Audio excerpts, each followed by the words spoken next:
pagkakataon daw talaga na nararamdaman ni City ang sobrang pagod bilang accountant sa Ilocos Training and Regional Medical Center o ITRMC sa San Fernando City, La Union.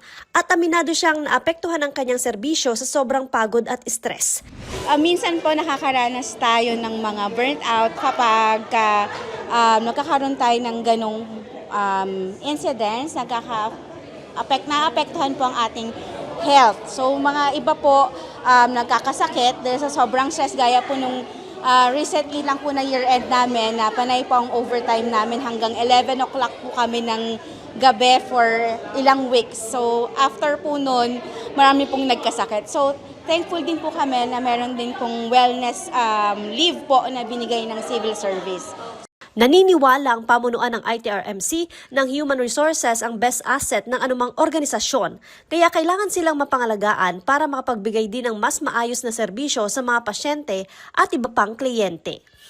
Sila rin ang dahilan at prioridad kung bakit inilunsad ang Wellness Movement Playbook Program sa ITRMC.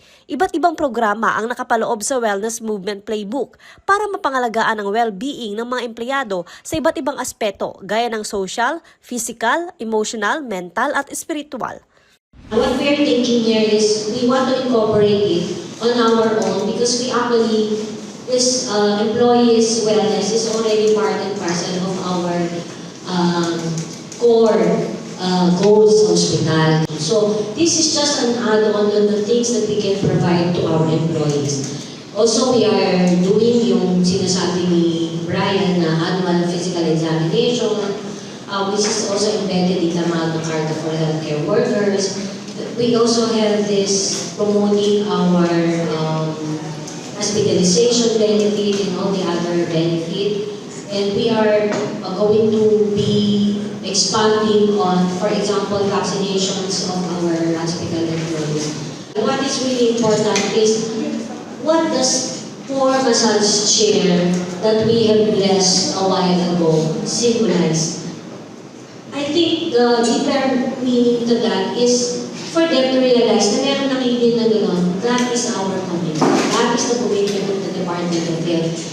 Simula pa lang yan, but I think because of this is a program that will form a lot of innovation, initiative na again geared toward holistic and proactive approach in ensuring wellness. We will be creating more. We will not compromise, of course. Wala pong ganun na magiging konsepto. Kasi at the end of the day, they can use this anytime. Can use before work, after work, or in between, if they felt na kailangan nilang huminga ng malalim, umupo mahiga, sandali, 5 minuto, pumunta dito sa wellness area, contemplate and things, kasa magkaroon ng altercation with other, they are free to do so as long as they need to ensure that yung iiwanan nilang area is well covered and it is under the supervision na sandali lang hihinga lang mo dadasal uupo dun sa wellness area namin. Ayon na rin sa Department of Health, suportado nila ang nasabing programa, lalo't naka-align ito sa kanilang Healthy Workplace Campaign. Bahagi ng programa ang pagkakaroon ng wellness facility kung saan pwedeng magpahinga at mag-relax ang mga empleyado. Positibo ang intensyon ng programa, pero magkakaroon din ng measures para ma-monitor at ma-evaluate ang paggamit ng mga ito, maging kung gaano ito kaepektibo.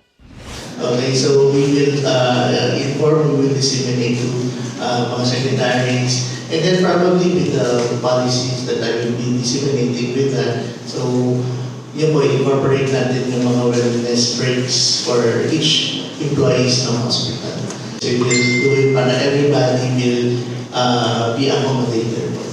We will look into the feedback and client satisfaction survey, and the coordinators to monitor as well the regular post-activity reports and evaluation. And maybe I will look the future director will look into the long-term indicators such as the reduced absenteeism of our health workers or reduced mental health problems for healthcare workers, improve productivity, and of course enhance engagement in this wellness program, or maybe a reduced 888 target. Bagamat prioridad ng nasabing programa ang mga empleyado ng ITRMC, magkakaroon din ng partnership sa ibang ahensya para ma-practice rin ito sa kanilang mga organisasyon upang matulungan ang mga empleyado na maiwasan ang burnout. Kung nasa magandang kondisyon ang mga empleyado, tiyak din umanong mas maayos ang serbisyo.